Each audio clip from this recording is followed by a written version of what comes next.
È stato il primo gesto del sindaco Conte, non appena giunto alla camera ardente di Giancarlo Gentilini nella cappella funeraria dell'ospedale Cafoncello di Treviso.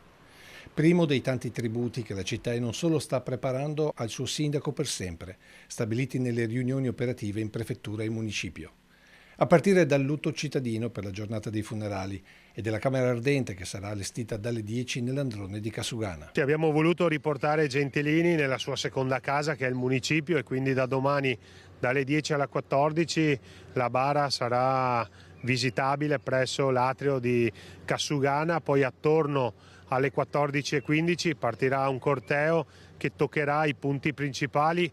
proprio su desiderata del sindaco Gentilini, quindi passeremo per Piazza San Vito, toccheremo Piazza Indipendenza, quindi simbolicamente il Salone dei 300, ci fermeremo qualche minuto in Piazza di Signori dove verrà salutato dai rintocchi della Torre Civica, sfilerà lungo il Calmaggiore, un passaggio in Piazza Duomo, Piazza Vittoria, per poi arrivare al Tempio di San Nicolò dove verrà celebrato il funerale. Alle 15:30 all'inizio della cerimonia funebre, presieduta dal vescovo di Treviso Monsignor Michele Tomasi, davanti ad una platea di non meno 2000 persone, tanti i posti a sedere che saranno predisposti sin dalla mattinata all'interno del Tempio.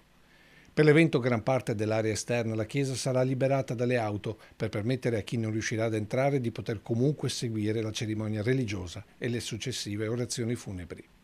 Con il sindaco Conte prenderà la parola il presidente della regione Luca Zaia e quasi sicuramente il segretario nazionale della Lega e vice premier Matteo Salvini. Hanno dato conferma fino a questo momento il vice premier Salvini, il ministro Nordio, è probabile la presenza anche del ministro Giorgetti, saranno presenti i sottosegretari Bitonci e Ostellari, tantissimi parlamentari, degli europarlamentari e poi un'infinità di sindaci.